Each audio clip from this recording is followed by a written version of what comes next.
Selamat datang kembali di pelajaran matematika. Hari ini kita akan melanjutkan ke bagian yang baru, yaitu refleksi atau pencerminan. Nah, jadi apa sih yang dimaksud dengan refleksi atau pencerminan? Kamu pasti nggak asing sama yang namanya cermin. Kamu kalau kemana-mana pasti bercermin dulu, kamu lihat dulu di cermin.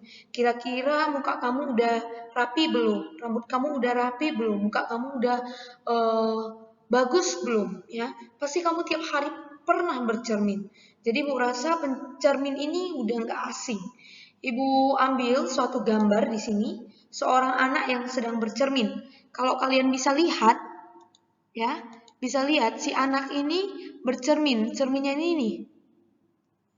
Anggaplah garis ibu ini rata ya. Ini adalah cermin si anak. Ya. Nah, kalau kamu perhatikan jarak hidung si anak ke cermin, ya. Ini jarak hidung anak ini ke cermin ini itu akan sama dengan jarak hidung di bayangan anak ini ke cermin. Itu adalah sifat bayangan dari pencerminan. Artinya apa? Sifat dari benda aslinya ke cermin itu akan sama dengan jarak dari hidung anak itu ke cermin. Atau ibu revisi deh gini. Jarak dari benda aslinya ke cermin itu akan sama dengan jarak dari bayangan benda tersebut ke cermin. Kamu lihat nih, jarak hidung si anak ke cermin sama dengan jarak bayangan hidung ini ke cermin. Kalau kamu lihat juga mata yang sebelah sini, jarak mata yang sebelah sini ke cermin ini akan sama dengan jarak bayangan mata ini ke cermin ini. Itu adalah sifat dari pencerminan. Apa sifatnya? Jarak titik asal terhadap cermin itu sama dengan jarak bayangan terhadap cermin. Ya. Itu yang pertama. Yang kedua, kalau misalnya garis yang ini itu adalah cerminnya dan ketika ibu tarik garis dari benda aslinya yaitu misalnya hidungnya ini, ibu tarik ke bayangannya yaitu hidung bayangannya ini, ibu tarik begini. Ini akan membentuk sudut 90 derajat. Artinya apa? Garis yang menghubungkan bayangan dan benda aslinya itu tegak lurus dengan cermin. Ini membentuk 90 derajat nih. Ini membentuk 90 derajat. Jadi kamu ubah ya. Yang menghubungkan suatu benda dan titik bayangannya. Suatu benda ya. Jadi kalau kamu lihat jarak antara benda aslinya ini dengan jarak bayangan ini kalau ditarik garis lurus dan kita bandingkan terhadap cermin ini, dia akan membentuk sudut 90 derajat. Ingat sudut 90 derajat itu artinya dia tegak lurus.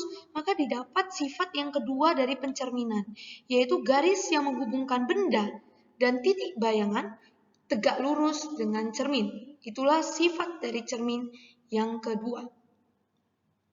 Oke, dengan menggunakan sifat ini, kita bisa menyelesaikan contoh soal yang pertama ini. Nah, kamu perhatikan contoh soal yang pertama. Garis AB dicerminkan terhadap garis PQ. Tentukan bayangan dari AB.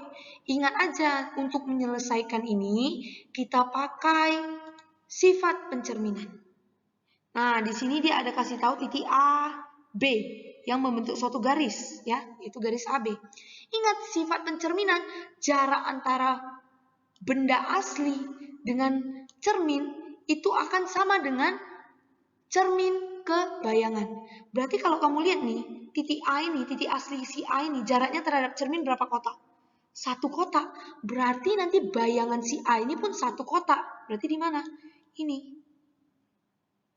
Ya, ini Ibu namakan A aksen. Ingat bayangan kita selalu namakan dengan aksen. Ya. Nah, Ibu ulangi. Kalau kamu perhatikan jarak antara titik A yang ini ke cermin ini jaraknya adalah 1 kotak. Karena sifat cermin adalah jarak benda ke bayangan sama dengan jarak bayangan ke cermin, maka kalau jarak dari A ini ke cermin 1 kotak, maka jarak dari cermin ke bayangan ini juga 1 kotak. Makanya A aksennya di sini. Sekarang kita cari B aksen atau bayangan dari B. Kamu lihat jarak antara titik B ini ke cermin berapa kotak? 1, 2, 3, 4, 5. Maka bayangannya pun 5 kotak dari cermin. 1, 2, 3, 4, 5. Berarti disinilah titik B aksen. Ya, berarti bayangan garisnya di mana? Gampang, kamu tinggal hubungkan A aksen dengan B aksen. Maka diperolehlah bayangan dari garis AB. Itu adalah seperti yang bisa kalian lihat di layar kalian ini. Oke? Nah, contoh soal yang kedua. Garis PQ dicerminkan terhadap garis AB. Tentukan bayangan dari PQ. Berarti garis ini dicerminkan. Cerminnya adalah si AB ini, ya. Jadi kita harus tentukan bayangan dari si PQ ini. Nah, caranya bagaimana? Ingat, gampang aja. Kalau namanya tentukan bayangan, itu berarti kamu ingat aja sifat dari pencerminan. Jarak benda aslinya ke cermin itu sama dengan jarak bayangannya ke cermin. Sekarang kamu perhatikan, nak. Ibu ambil titik Q. Nih ya, titik Q ini dulu perhatikan. Nah, titik Q ini jaraknya ke cermin berapa? Berapa kotak jaraknya ke cermin? 1 kotak diagonal. Nih ya, ingat kalau kamu mau menentukan jarak, ambil selalu garis tegak lurusnya. Ini kan tegak lurus. Nah, jaraknya adalah 1 diagonal dari cermin, ya kan? 1 diagonal dari cermin. Maka bayangannya pun adalah 1 diagonal dari cermin. 1 diagonal dari cermin berarti dia di sini. Inilah titik Q aksen atau bayangan dari titik Q-nya. Sekarang kita cari bayangan dari P-nya. Kamu tengok P-nya itu tegak lurusnya itu jaraknya terhadap cermin berapa? 1, 2. Ini garis ibu agak jelek ya. Kalau kamu lihat ini, kalau kamu gambar dengan betul-betul ini tegak lurus nih membentuk 90 derajat. Ya, jarak P-nya ke cermin itu adalah 2 diagonal. Maka kamu tinggal tarik garis lurusnya 2 diagonal juga. 1, 2. Berarti disinilah titik P aksennya atau bayangan dari P. Untuk tahu bayangan dari garis PQ, maka kamu tinggal tarik garis. Ya, kamu tinggal tarik garis dari P aksen Q aksen. Nah, ini dia. Nanti kamu di catatan buatnya agak lurus ya, nak ya. Nah, kalau kamu perhatikan di sini, sifat bayangan itu dipenuhi di sini ya. Apa itu Bu sifat bayangan yang dipenuhi? Kamu lihat, jarak dari titik asli ke cermin itu sama dengan jarak dari titik bayangan ke cermin. Dan kalau kamu tarik garis dari titik asli ke titik bayangan, dia akan tegak lurus terhadap cermin. Nah, jadi sifat-sifat cermin itu selalu berlaku di pencerminan, ya. Oke, contoh soal yang ketiga, segitiga ABC dicerminkan terhadap garis PQ. Tentukan bayangan dari segitiga ABC. Gampang, pakai aja sifat pencerminan, ya. Nah, pertama-tama Ibu mau ngambil dari titik A. Titik A yang ini. Kita lihat jaraknya terhadap cermin itu berapa? 1, 2, 3, 4. 4 kotak. Ingat, jarak benda asli ke cermin itu sama dengan jarak bayangannya ke cermin. Berarti kalau ini 4 kotak, maka bayangannya pun 4 kotak dari cermin. 1, 2, 3, 4. Inilah titik A aksen atau bayangan titik A. Oke? Selanjutnya bayangan titik B, itu jaraknya berapa dari cermin? 1. Ya, kamu juga buat 1. Oke, titik C 1, 2, 3. Maka bayangannya juga 3. 1, 2, 3. Inilah titik C aksen. Untuk tahu bayangan dari ABC, kamu tinggal tarik penghubung garis dari A aksen ke B aksen ke C aksen. Nah, jadi bayangan dari segitiga ABC itu adalah ini yang kalian bisa lihat di layar. Oke, nggak sulit ya, mudah sekali. Oke, tadi kita udah pelajari ya cara menentukan bayangan secara manual. Tapi kan nggak mungkin setiap kali kamu mau ngerjakan cari bayangan dari suatu pencerminan itu kamu ngerjainnya itu manual terus gitu ya. Pasti akan menyulitkan kamu di kemudian hari ya karena akan menghabiskan waktu. Nah, jadi di sini matematika akan merangkum rumus-rumus dari refleksi. Nah, di sini Ibu buat bayangan refleksi suatu titik. Artinya rumus ini memberikan kita cara untuk menemukan bayangan dari suatu pencerminan. Jadi suatu titik nih, kalau dicerminkan hasilnya apa? Kita nggak perlu lagi hitung manual kayak tadi, tapi matematika ada menyimpulkan suatu rumus ya. Nah, rumus yang pertama itu kalau dia dicerminkan terhadap sumbu koordinat. Ingat sumbu koordinat itu adalah ada sumbu koordinat X, ada sumbu koordinat Y.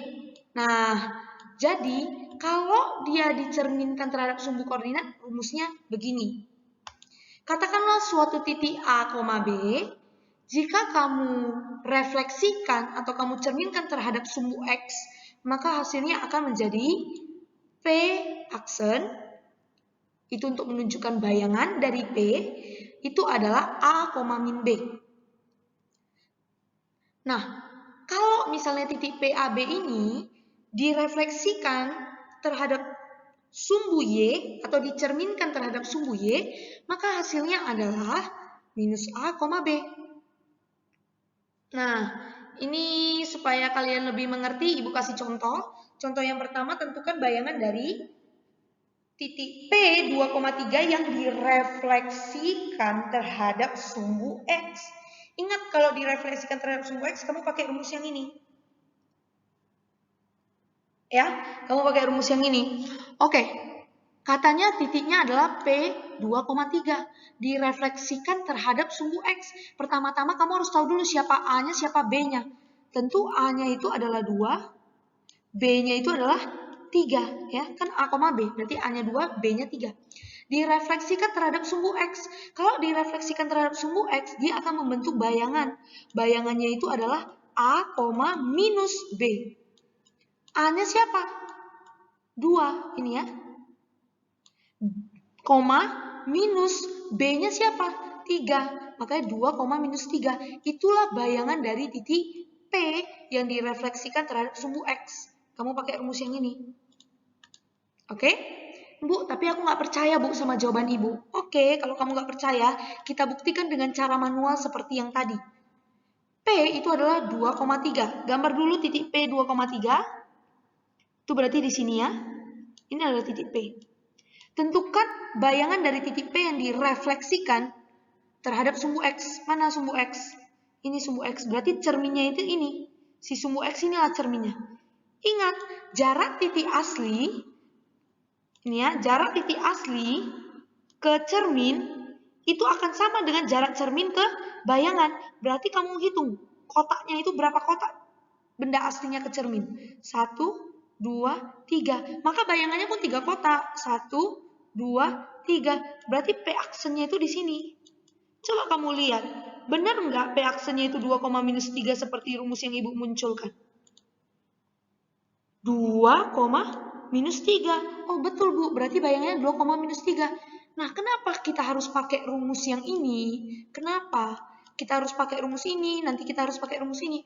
Supaya kalian nggak repot lagi, gambar-gambar lagi. Kalian bisa langsung dapat hasilnya dengan menggunakan rumus.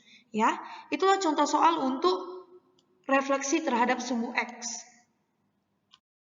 Nah, sekarang kita akan bahas contoh soal kalau dia direfleksikan terhadap sumbu Y. Ini Ibu munculkan dulu rumusnya tetap ya di atas. Tapi kamu nggak usah nyalin 2 kali, sekali aja. Ini supaya kita gampang lihatnya, karena kan kamu belum hafal. Ya.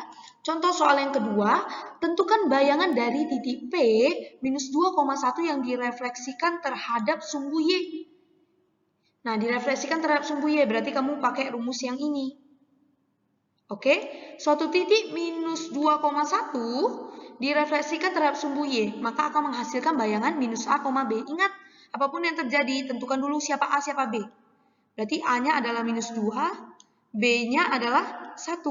Karena direfleksikan terhadap sumbu Y, maka hasilnya adalah P aksen, itu hasilnya adalah minus A, B.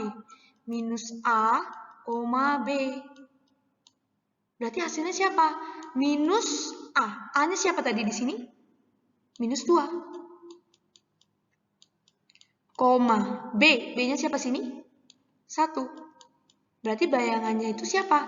Negatif ketemu negatif positif ya. Berarti bayangannya adalah 2,1. Itu dari rumus. Sekarang kita akan buktikan supaya kalian yakin.